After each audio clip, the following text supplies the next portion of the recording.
வியாசமாமுனிவரின் கந்த புராணம் 2ஆம் பகுதி. வடத்வீபம் எனுமிடத்தில் அந்த யாகம் பெரிதாக தொடங்கிற்று. மாயாதேவி யாக பொருள்களை நெய், இளம் எருமைகள், பசுக்கள், ஆடுகள், இன்னும் என்னென்ன உண்டோ அத்தனையும் கொண்டு கொட்டினாள். அவை 3000 யோஜனை பரப்பில் குவிந்திருந்தன. அன்னையான மாயை எல்லா வகையிலும் அவர்களுக்கு துணை இருந்தாள். சுக்கிராச்சாரியார் எல்லாம் மேற்பார்வை செய்து கொண்டிருந்தார்.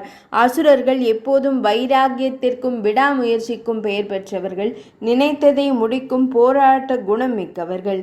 அப்படி தாரகாசுரன், சிங்கமுகன், பத்மாசுரனின் பெரும் யாகம் உறக்க மந்திரங்களை கூறியபடி தொடங்கிற்று. சுமார் 10,000 ஆண்டுகள் அவை நீண்டன. இங்கே இப்போது உள்ள கால அளவுப்படி நோக்குதல் கூடாது. இது யுகங்களை தாண்டிய கணக்கு. இந்த யுகத்தில் ஒரு மனிதனின் ஆயுள் 120 ஆண்டுகள். ஆனால் அந்த யுகம் அப்படி அல்ல. அங்கு எல்லாமே பிரம்மாண்டமான வேறு கணக்குகள். அப்போது தேவர்கள், அசுரர்கள், பிற உயிர்களுக்கான ஆயுள் கணக்கு மிக நீண்டது. அப்போதும் சிவபெருமான் அசைந்து கொடுக்கவில்லை. முடிந்தவரை யாகம் செய்து சூரபத்மன் சிவபெருமான் வராததால் தன் உடலை வெட்டி இரத்தத்தை நெருப்பிலிட்டான். அண்ணன் தன் உடலை வெட்டியதும் தாரகாசுரனும் சிங்கமுகனும் எழுந்தார்கள். சிங்கமுகன் தன் தலையினையே வெட்டி யாக நெருப்பில் இட்டான். ஆனால் அவன் தலை முளைத்து கொண்டே இருந்தது.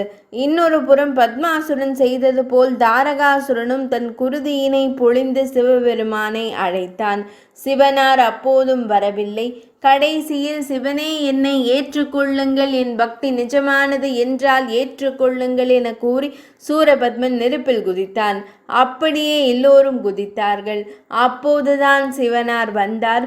ரிஷப வாகனத்தில் தனியாக வந்தார். வந்தவர் கங்கையால் அந்த நெருப்பை அணைத்து அவர்களை நோக்கி புன்னகைத்தார். சிவனார் தேவர், அசுரர் என எல்லாம் தாண்டிய மூலசக்தி.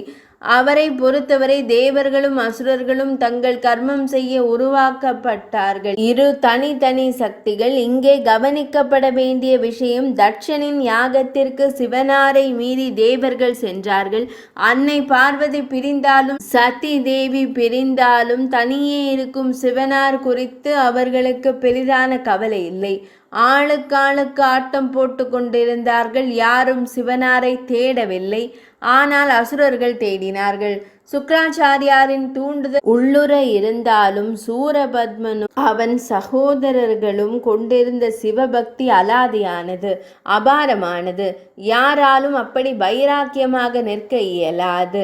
சூரர் குடும்பம் அப்படி சிவபெருமானை தேடிய போதும் தேவர்கள் சிவனை தேடவில்லை. ஒருவித அகங்காரம் அங்கே இருந்தது. ஆனால் சூரர்கள் தீயிலே குதிக்க முனையும் அளவு பக்தி இருந்தது. சிவனார் அந்த பக்திக்கே இறங்கி வந்தார்.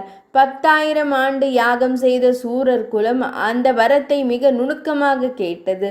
சர்வேஸ்வரா, எம் யாகத்திற்கு தாமே வந்தது பெரும் மகிழ்ச்சி. எமக்கு 1008 அண்டங்களையும் ஆளும் வரம் வேண்டும். திருமால், பிரம்மன் என எந்த தேவர்களாலும் அழிக்க முடியாத சக்தி வேண்டும். தேவர்கள் எங்களை கண்டு ஓட வேண்டும். அண்டங்களுக்கு செல்ல இந்திர விமானம், சிங்க விமானம் என பெரும் விமானம் வேண்டும். இன்னும் பாசுபதகனை போன்ற பெரும் ஆயுதங்கள் வேண்டும். எந்த போரில் எம் படை இழந்தாலும் அவை மீண்டும் மீண்டும் உருவாகி வரும் வரம் வேண்டும். பரம்பொருளே, எந்த உயிரை எடுக்கும் சக்தி, கொடுக்கும் சக்தி வேண்டும். எந்த எதிரியும் எம்மிடம் தோற்று ஓடும் வரம் வேண்டும். எங்கும் எல்லா அதிகாரமும் எமக்கு தர வேண்டும். எந்த பலமான அஸ்திரமும் எம்முன் தோற்று பணிய வேண்டும். 1008 அண்டங்களும் அதிலுள்ள எல்லாமும் எங்களிடம் ஒப்படைக்கப்பட வேண்டும். நாங்கள் விரும்பியபடி அவற்றை ஆட்டி வைக்க வேண்டும். அப்படியே சாகா வரத்தையும் அருளிட வேண்டும். சிவனார் கூறினார், பத்மாசுரனே, சாகா வரம் என யாருக்கும் இல்லை. பிறந்த எல்லோரும் ஒரு நாள் இறந்தே தீர வேண்டும். உன் தபத்திற்கு ஏற்ப 108 யுகம் நீ வாழ காலம் அருள்கின்றேன் என்றார் சிவனார். சூரபத்மன் சிவபெருமானின் பதிலை கேட்டு கவனமாக தன் மிக கூர்ந்த பதிலில் கூறினான், ஈஸ்வரனாரே, இந்த நீண்ட காலம் நாங்கள் ஆளும் வரம் தந்ததற்கு நன்றி. ஆனால் எக்காரணம் கொண்டும் உங்களால் எங்களுக்கு அழிவு வரக்கூடாது. உங்கள் கரங்களால் நாங்கள் மாய்ந்து விடக்கூடாது. இந்த வரத்தை எமக்கு தாருங்கள். சிவனாரும் அப்படியே அருளினார். பெரும் சக்தியும் பலமும் சூரருக்குள் குடிகொண்டது. இனி அவர்களை அடக்குவார் யாருமில்லை. சிவனார் அன்புக்கு கட்டுப்படுபவர். அவர் தன் பக்தன் கேட்ட வரங்களை அருளினார். இனி அவர் அசுரர்களை தடுக்க இயலாது. இதனால் இனி எதிரிகள் என யாரும் சூரபத்மனுக்கு இல்லை. அண்ட சராசரமெல்லாம் இனி அவர்களுக்கே சொந்தம். எல்லாமே இனி அவர்கள் ஆட்சி. பெரும் பலம் பெற்ற சூரபத்மன் 50 கோடி அசுரர்களுடன் தன் தந்தை கஷ்யப முனிவரிடம் ஆசி வாங்க சென்றான். மாய அரக்கியிடம் தான் வீழ்ந்து இந்த பெரும் அக்கிரம கூட்டம் உருவாக காரணமாகி விட்டோமே எனும் கவலையில் இருந்த அவருக்கு இவர்கள் சிவனாரிடமிருந்து பெற்று வந்த பெரும் வரம் இன்னும் அச்சத்தை கொடுத்தது. இனி தன்னால் ஏதும் ஆவதில்லை. சிவனாரே வரம் கொடுத்த பின் தான் என்ன செய்ய முடியும் என வருந்தியவர் இனி எல்லாம் சிவனின் விருப்பம் என்றபடி, பிள்ளாய், இதற்கெல்லாம் நீங்கள் சுக்ராச்சாரியாருக்கு தான் நன்றி கூற வேண்டும். அவரை சென்று காணுங்கள் என்று அனுப்பி வைத்தார். சுக்ராச்சாரியார் இவர்களை எதிர்பார்த்தே இருந்தார். இந்திர விமானம், சிம்ம விமானம், பாசுபத கணைகள், 108 யுகமாக திருமாலும் தடுக்க முடியா பெரும் வாழ்வு, 1008 அண்டங்கள், அதிகாரம் என வலுத்து வந்த தன் அசுர சேனையினை நினைத்து பெருமகிழ்ச்சி கொண்டார் சுக்ராச்சாரியார். அவரின் திட்டம் நிறைவேறும் தருணமது. காலம் காலமாக எந்த தேவர்களிடம் தன் அசுர குலம் தோற்றதோ அவர்களை இனி திருப்பி அடித்து அழிக்கும் காலம் இது.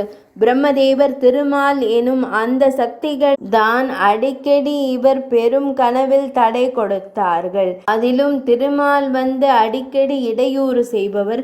இப்போது அவரே கரங்கள் கட்டப்பட்ட நிலைக்கு வந்துவிட்டது. சுக்ராச்சாரியாருக்கு பெருமகிழ்ச்சி. அவர் தன் மிக தந்திரமான போதனையினை கூறினார். அசுரகுல சிங்கங்களே, நீங்களெல்லாம் கஷ்யப முனியால் பெற்று வளர்க்கப்பட்டவர்கள். அதனால் அவர் உங்களுக்கு பாவ புண்ணியம் என்றெல்லாம் போதித்திருப்பார். நான் உங்களுக்கு கூறுகிறேன், பாவ புண்ணியம் என்றெல்லாம் எதுவும் இல்லை. இங்கே எல்லாமே சிவனின் இயக்கம். எல்லா உயிரும் படைப்பும் அவரிடமிருந்து தொடங்கி அவரிலே முடிகின்றன. அதனால் நீங்கள் விரும்பிய எல்லாம் செய்யுங்கள். அசுர ஆட்சி இனி எக்காலமும் எனும் அளவில் செய்யுங்கள். தேவர்கள் தான் எப்போதும் ஆள வேண்டுமா? அசுரர்கள் ஆளவே கூடாதா? நாமும் அந்த சிவனாரின் படைப்புக்கள். இது நமக்கான காலம். அதனால் சிவனாரே அனுமதி கொடுத்து விட்டார். அந்த சிவபெருமானே அனுமதி கொடுத்த பின் இன்னும் நாம் அமைதியாக இருந்தால் எப்படி சிங்கங்களே? 1008 அண்டமும் நம் ஆட்சி தொடங்கட்டும். அதிகாரம், செல்வம், தேவலோக பெண்கள் என எல்லாமும் உங்கள் கைக்கு வரட்டும். அழுத்தமாக கூறுகிறேன், இங்கு பாவ புண்ணியம் என எதுவும் இல்லை. சிவனாரே இந்த 1008 அண்டங்களையும் கொடுத்த பின் என்ன பாவம் இருக்க முடியும்? உங்களுக்கு அவர்கள் அடிபணிந்தால் அப்படியே ஏற்றுக்கொள்ளுங்கள். முரண்டு பிடித்தால் நீங்களும் முரண்டு பிடித்து அடித்து நம் வசப்படுத்துங்கள். இனி எல்லாம் நமக்கே, எல்லாமும் நாமே. என் சிங்கங்களே, தர்மம் என இனி ஒன்று இல்லை. சூரபத்மன் எதை விரும்புகிறானோ அதுவே இனி தர்மம். அவன் கூறுவதே இனி நீதி.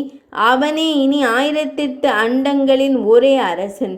கூறிவிட்டு அவர் அவர்களை வாழ்த்தினார். அசுர படையில் அந்த இந்திர வாகனம் மிக மிக வித்தியாசமாக இருந்தது.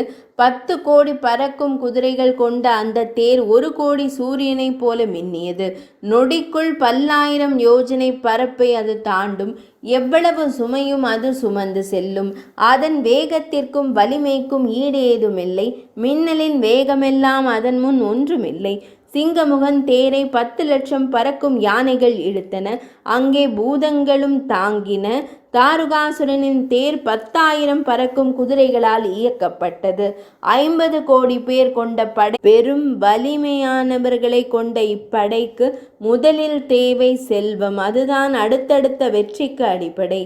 அதனால் சுக்ராச்சாரியார் கை காட்டிய இடம் குபேரனின் அளக்காபுரி. அங்கே பாய்ந்தான் சூரபத்மன். அசுரப்படையின் கோர தாண்டவம் தொடங்கிற்று. 2ஆம் பகுதி இனிதே நிறைவடைந்தது.